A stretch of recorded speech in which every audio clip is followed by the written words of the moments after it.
I'm Stephanie Judd. I'm the Associate Minister in the Lead Pastor's Office at City on a Hill and the Women's Ministry Director at City on a Hill in Melbourne. And this afternoon I'm joined with Patricia Weerakoon. Welcome, Patricia. Well, Patricia is a sexologist. She has lectured in the University of Colombo, the University of Sydney. Patricia, you've written a number of enormously helpful books. Just a couple that I'll mention. Teen Sex, Buy the Book, Best Sex for Life. And recently, a series of 6 books on sex for children, named Birds and Bees, Buy the Book. And you're here with us this afternoon to help us think through sexual desire as we seek to live for Jesus. We're really excited about what you have to share and thankful for the wisdom, the knowledge and the gifts that God has given you. I thought I'd just start by exploring what it's like to be a sexologist. I haven't met actually I've met one other sexologist before. And I was just reflecting earlier as you were coming on an Uber, you must have some very interesting Uber conversations when you tell Uber drivers you're a sexologist. Well, I don't tell people I'm a sexologist. Right. I tell them, if I want to shock, when people ask me what I'm doing, I say I'm in sex work. But if I don't want to shock, I say I study sexual health. Right. So a sexologist is basically somebody who studies about sex, researches sex, teaches sex, writes about sex, does some sex therapy. You run out of breath when you said all that. Of course, it doesn't leave much time for having sex. So my son says that's why he's an only child. I was going to ask whether that's right, but I'll ask really, why you as a sexologist, why do you find sex so exciting to the point where you decided that you wanted to be a sexologist and spend your life thinking, writing, talking about sex? Well, I actually didn't decide to be a sexologist. I was studying medicine in Sri Lanka and I did my postgraduate study in Hawaii. My professor there was a sexologist. He was at that time, we're talking the time of the dinosaurs, 1980. And he was one of the world's best known people in gender. And so working with him, I was fascinated by the whole sexual area. But I was also worshiping in a wonderful evangelical church in Hawaii. And I was able to bring what I call my twin passions of God and sex together. Fantastic. I realized that sex is wonderful and intricate and exciting, apart from being kind of wet and sweaty and all those things. But God has a wonderful message, a kind of cosmic message for truly good sex and relationships. And I felt that we as Christians need to be proactive in getting that out to the world. For too long we have been reacting to the cultural messages and narratives. I think it's high time that we as Christians got out there and said, we know the creator of sex. Yes. We have the best message for the best sex for life. That's fantastic. I love the optimism and the joy in that and the God vision of sex, God design. I want to think about sexual desire this afternoon. Often in the Hollywood experience, we see that moment, guy meets girl or girl meets guy, and there's this immediate sort of attraction, and often there's a period after that where there's a chasing, a pursuit that goes on, and part of that is that desire to have sex with that person. And usually there's a sex scene, and that's like the triumphant scene where finally those desires come together. Can you help us think through, there's a lot that goes on in that narrative. There's that initial sort of reaction and desire, attraction. Then there's the sex itself. There's lust often in there, that real hunger for sex. What are we talking about when we talk about sexual desire? What part of that narrative are we talking about this afternoon? See, when we're looking at desire, we're just talking that feeling. There are at least 3 aspects we have to look at. Firstly, what is the chemistry behind it? What is really happening in the brain? Which of course is the most chief sex organ. Not what's between your legs, but what's between your ears. We need to know that, the chemistry, what's happening there, where does it come from, what influences it. Secondly, what is our cultural narrative that drives the kind of story that you just talked about? And then look at, what has God really given us as an overarching story for good sex. So let me just start very briefly with the chemistry. Desire is driven by testosterone.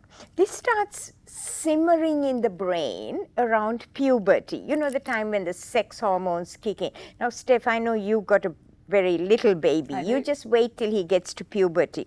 And all of a sudden, your little possum or whatever you call him is going to turn into an alien in the bedroom. And that alien in the bedroom Scary thought. is because there's sex hormones just flowing through the brain. Testosterone causes that emotion that says, I want sex. Now, in both men and women, boys and girls, but of course, boys, men have about 20 times more than women, which kind of explains some things. But so that's the basis, that simmering wanting. Okay, that's the chemistry. Now we come to what is our cultural narrative? Our cultural narrative says that these wantings are something that is far more than a want. It is a need that must be met. It is your right to have every desire met. And we're talking sexual desire, but basically, that's the world's narrative, the cultural narrative. Because you see, we live in what we call a post-truth. You know, truth doesn't matter. It's my feelings that matter. And I must live by my feelings. So if I desire, like the story you said, the Hollywood narrative, I desire you, which means I must have you now, immediately. That's the cultural narrative. Now, when you look at the biblical Christ-focused narrative, we see that God created sex. God created desire. Come with me to the Garden of Eden. Here's Adam, right? And he wasn't lonely. He had God with him. He had all those lovely furry animals to play with. But he was alone. And so God brings him the first blind date. You know, first blind date ever, Eve. And his first words, oh, bone of my bone and flesh of my flesh, the most beautiful girl I've ever seen. It helped he'd never seen another one, but, you know, that desire in the Garden of Eden.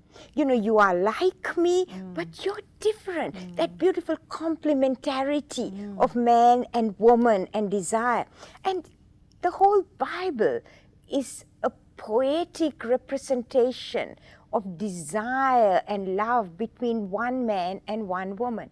Genesis, where there's blind date, naked, no shame, coming together, marriage, man, woman.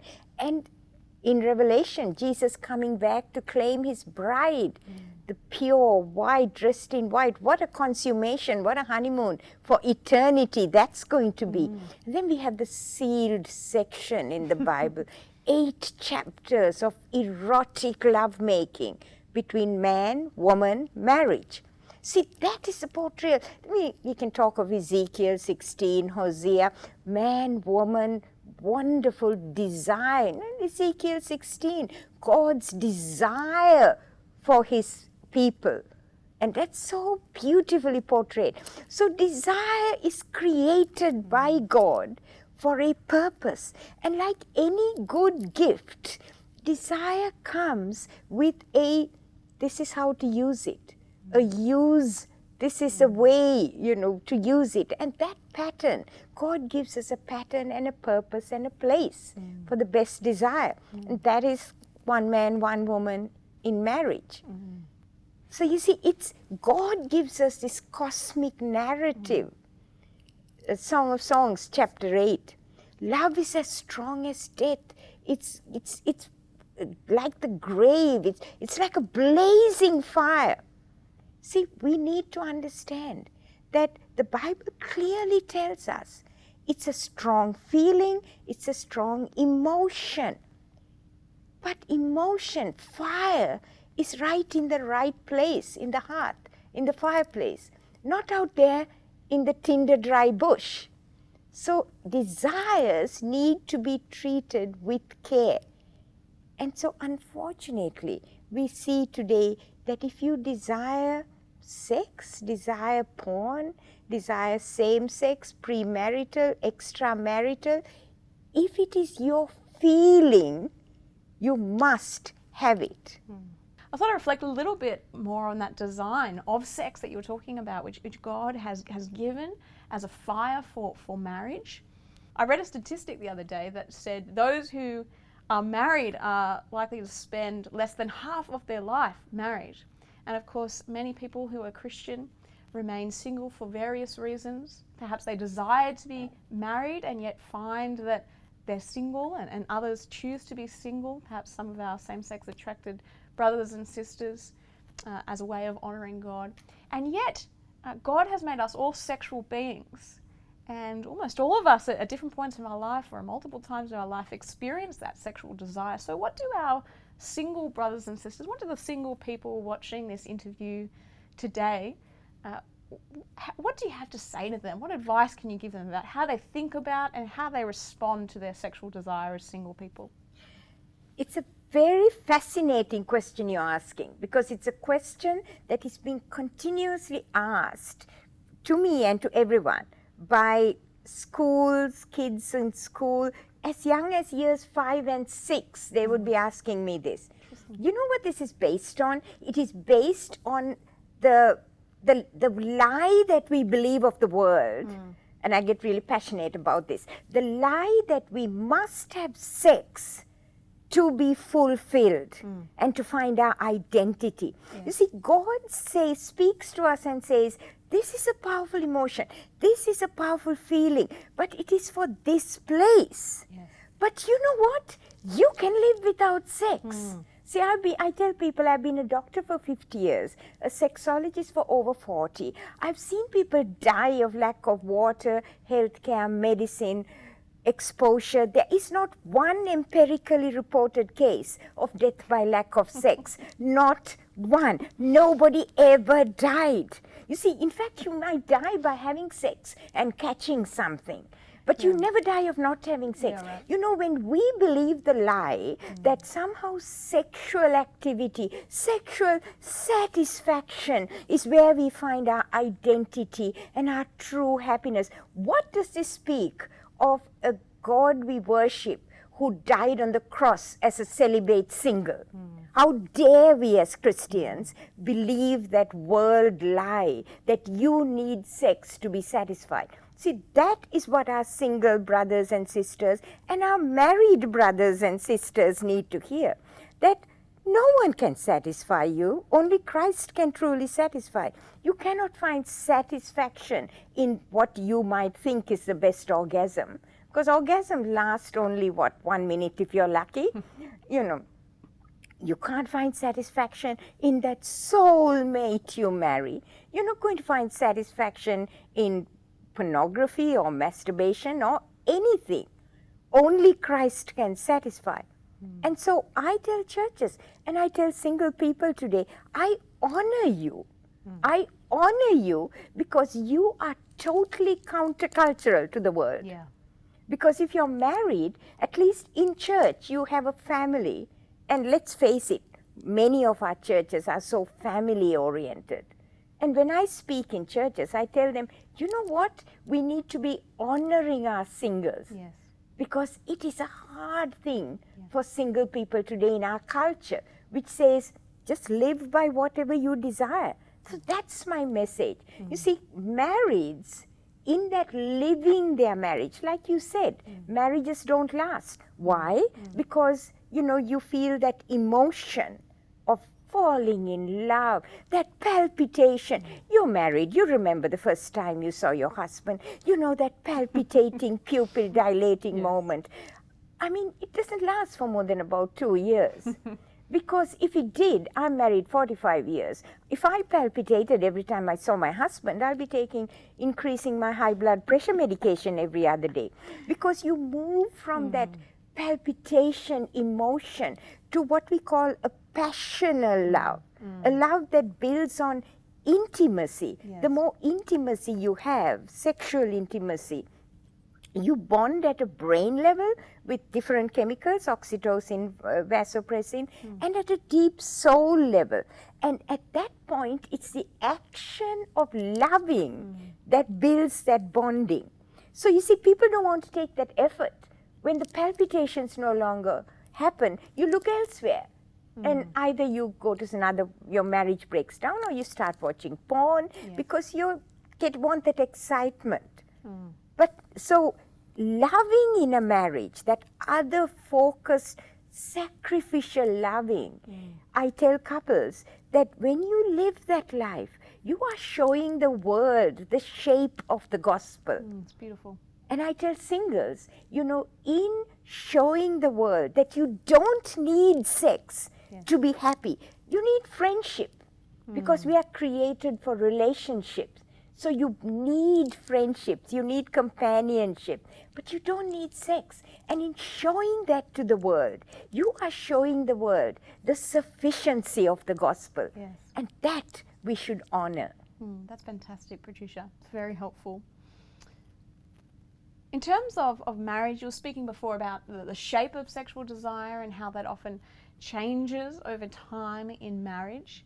It can often be quite a shock to husbands or wives at different points if for a season they actually find themselves to become attracted sexually to someone who they're not married to, as people who are seeking to be faithful to God and commit to their marriage and love their spouse. From what I understand, there are very few people who actually set out to have an affair. People don't wake up thinking, hey, how can I cheat on my spouse, or how can I break up this marriage? And unfortunately, as we've just discussed, that's often the end point of people who've not known what to do with this sexual desire that happens to be directed outside their marriage. What can people do? What should we do as those who are seeking to nurture our marriage and to honor God in our marriage and to use our marriage to reflect the glory of Jesus? What do we do there? How do we respond if that happens to us in our marriages, or to those, perhaps our spouses, or to our friends? How do we respond? Firstly, let me step back and do a little bit about the sort of underlying mechanism here. And that is to understand two things. The research shows us fairly clearly that men and women respond differently in terms of sexual response. And often we don't understand that as couples. Nobody has actually explained it in premarital, whatever counseling is given. And especially Christians who have stayed celibate and stayed pure, to use that word, before marriage, and nobody's explained it. So men and women are different. Secondly, and this is very interesting science, even in the brain, the part that lights up with desire is slightly different from that which causes that long-term bonding and binding. So, and I'll do the second one first because it's actually easier, and that you can be in that passionate love, bonded to one person, your husband, for a long time, and still look at that gorgeous guy and go, wow, ain't he cute? And that's a spark of desire. Now, what you do with that spark of desire, see, desire is God-given, and God makes good-looking men and women. So, you look at someone and you go, wow, cute. And that's just, passing a window and going, cute. It happens to me every time that the All Blacks play rugby. That cute feeling. But you don't, how you act on it is a choice. So, you can feel the desire. You can even feel the sort of romantic being drawn to someone while being committed to your husband or wife. And so you need to recognize that these feelings can occur. But you make a conscious choice what you do about it.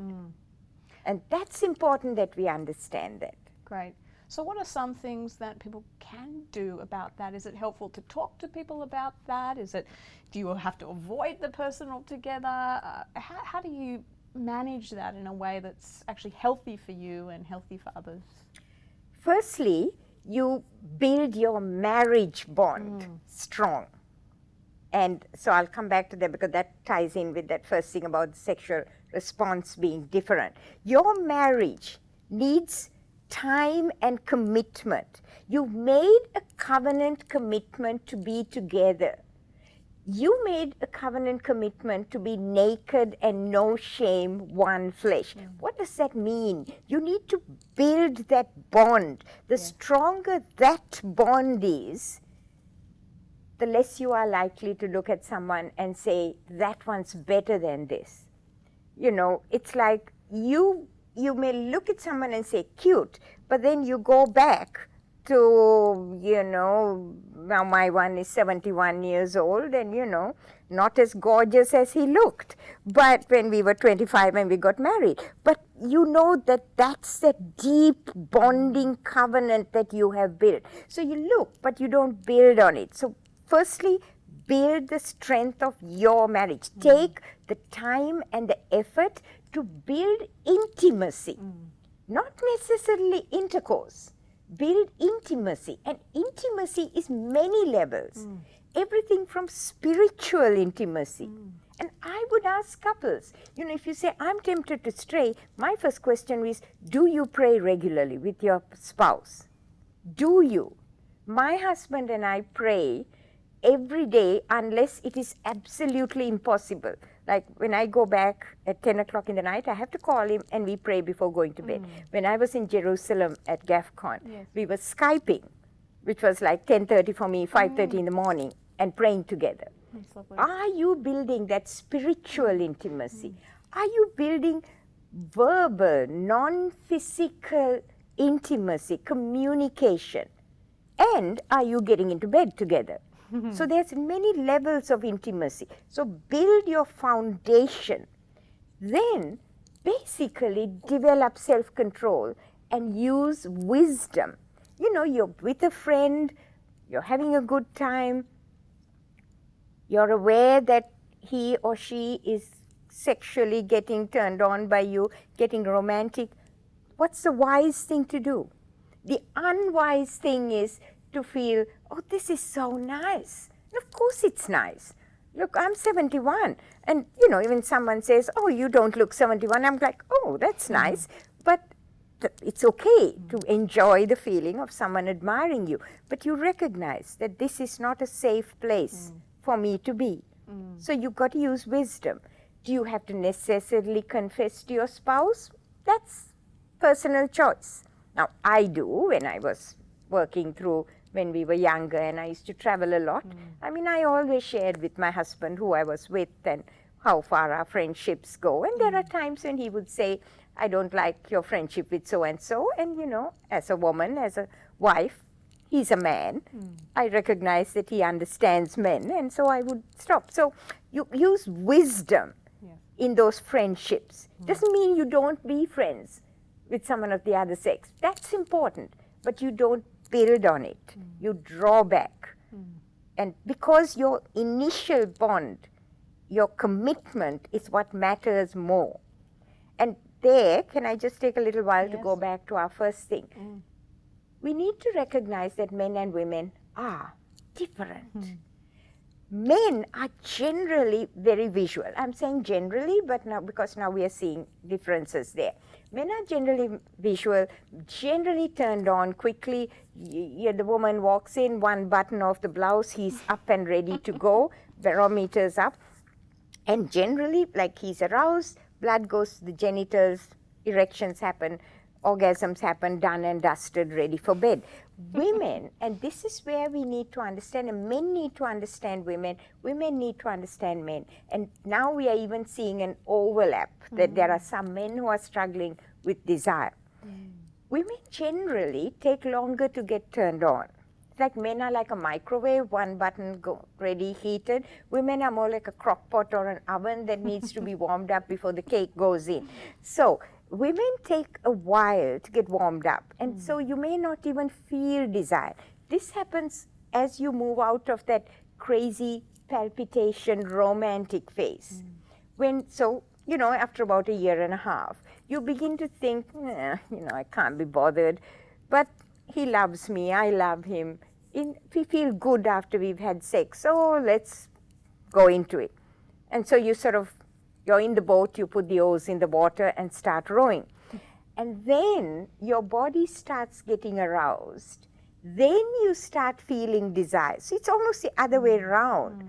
And so communication and just working on that sharing of how you feel is really important. So for men, unfortunately, for many men, sex equals intercourse. Yeah. Whereas for women, sex equals intimacy. And we need to move those two towards each other. And for men to understand that intimacy is important. Non-intercourse intimacy is important for women. And so when a woman feels a man taking time to just pleasure her, those bonds really build more.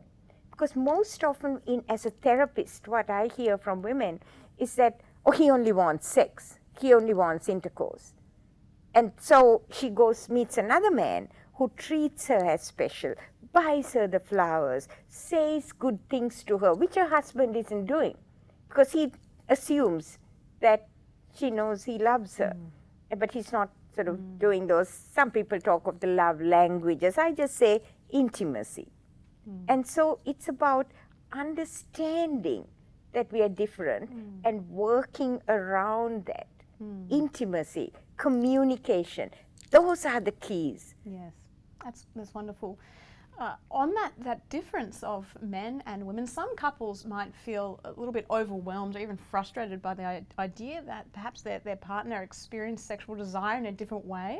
You know, there's that old book that says men are from Mars and women are from Venus, but of course God created us together to do life together as humanity, as male and female. Can you just reflect on some of the ways that our difference actually can serve our marriage and serve the experience of sex in a way that perhaps wouldn't be possible without those differences?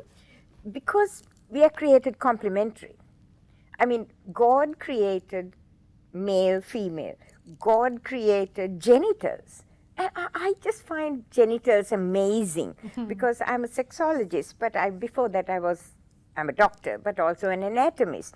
I love genitals because you look at them and you think how God made them to fit. And God made a whole body full of sensory nerve endings. But he put that tip of the penis and the clitoris like concentrated with nerve endings. I mean, that's what's so exciting. And so God sort of was saying, look, here you are, a whole body that can enjoy. But this particular bit of your body that makes babies, you know, when he told Adam and Eve, get out there, be fruitful and multiply.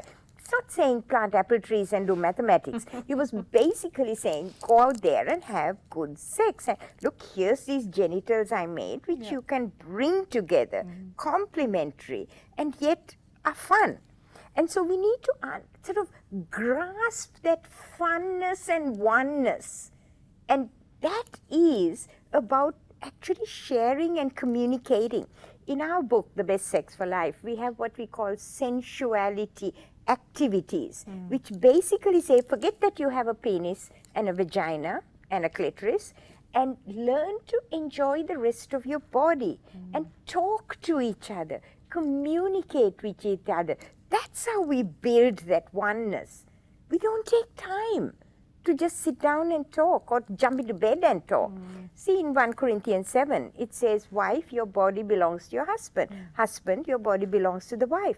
Take time out, mutual decision, to pray, and I say read the Bible, but jump back into bed.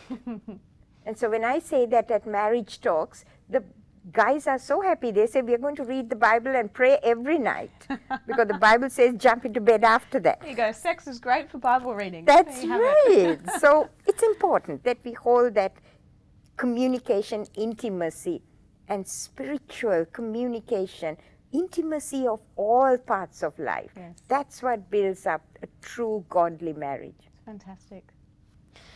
Patricia, I'm aware that for some, sexual experience is a complicated, difficult, sometimes a painful thought. For some who have been abused, for some who perhaps have been addicted to pornography and that's negatively impacted their ongoing relationship to sex and to their spouse. and other people, for various reasons, find sex painful for different medical reasons or perhaps not possible. What advice do you have for those people for whom sexual desire is complicated and difficult? You actually asked about two things. You asked about desire and the actual act of sexual activity. Yes. So let me just talk about desire first. You see, what we do understand is, I just mentioned that testosterone-driven wanting. That is a brain feeling. Any brain feeling is affected by many things, and part of it is experiences when we are growing up. We call it building scripts, like a script. We build a script for desire. And so whatever we experience from childhood is going to affect what we desire, how we desire it, how much we desire or not desire. So most of us grow up with good scripts of seeing parents who care for each other, and we just grow up thinking this is good, boy, girl, man, woman, this is good. But many don't. You see really dysfunctional family experiences, maybe parental abuse to each other. On the other hand, maybe sadly, with the rate of sexual abuse or abuse for yourself, some form of abuse. These all script into the brain. So these are almost involuntary things that you now carry scripted in your brain. Now, that's involuntary. Now, then once you are at a stage when you're making decisions for yourself, you may do things that then affect your brain. All our brains are neuroplastic. This means their wiring can be affected, is affected by what we put into it. So now, if you feed pornography into your brain, that's going to affect what you desire and how much you desire it. So that is a voluntary thing you put into your brain. So you're coming to marriage with all this involuntary thing that has affected your desire. And sadly now, given that almost 100% of young men have been exposed to pornography in some way or the other, and 60% and rising of women would say that either use porn or are being tempted to use porn. Porn would have wired the brain as to what to desire. And so we are coming with all this baggage. And so therefore, we need to understand the baggage we are carrying. So if you're carrying the baggage of childhood experiences, very sad, but it needs to be dealt with. It's like going into marriage carrying a backpack full of rocks. You need to deal with that, to shed those. Maybe you never will completely, but at least deal with those. So I tell people, if you're carrying this history of any abuse or even parental, even being exposed to porn as a child, you're carrying that baggage. It needs to be dealt with. And if you're using pornography, you need to let go of that and deal with that wiring, those attitudes that you have developed in your brain if you're going into marriage. So that's the desire, because it's hard enough with two people, two sinful human beings, trying to bring their broken desires together. It's worse when you're carrying this backpack of experiences and porn use.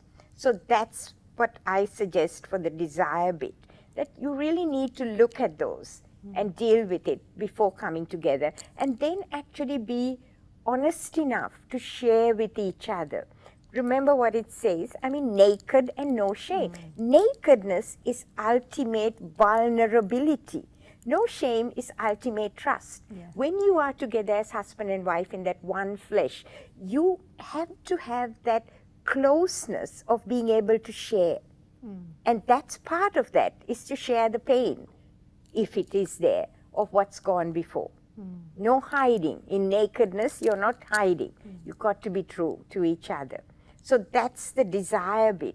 Now, when it comes to this difficulty with sexual intimacy, sometimes there are the actual pathology, some problem.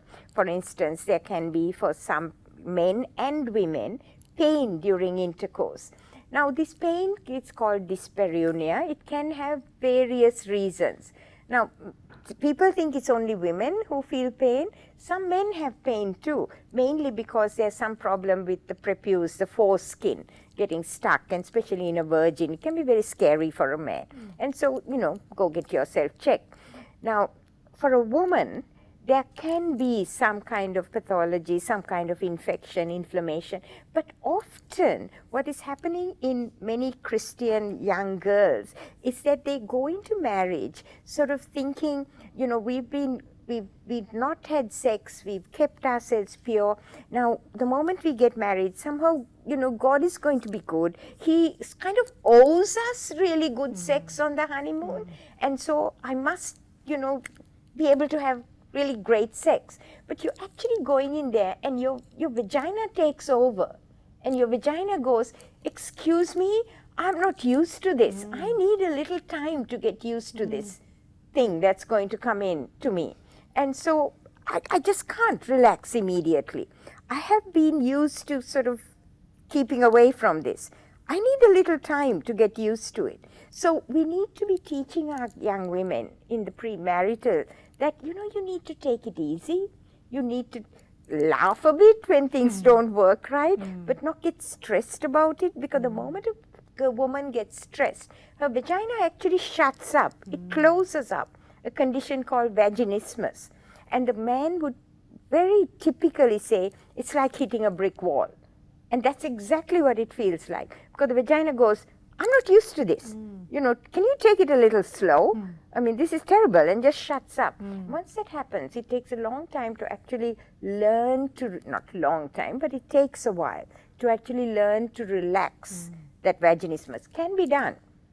But the longer you leave it, the harder it is to get that relaxation to happen. But most couples, they have the problem, they just keep trying. Sometimes the guy, the darling guy who's so in love with his wife, he may even lose his erections, and we have this complex set of situations. They wait for years without going for help. They come to the therapist saying, it's so painful, now we are not even having sex. So, it gets so complicated. So my advice there is, if you're young marrieds or long-term married, you're having pain, go see someone early, immediately, because the earlier you go and see someone, easier therapists will find to help you. And it's really simple to treat when you get a couple coming early.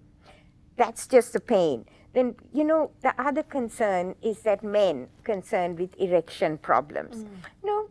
I know 40-year-olds don't like to hear this, but the general statistics say that for men, after 40% are likely to have occasional problems with erection.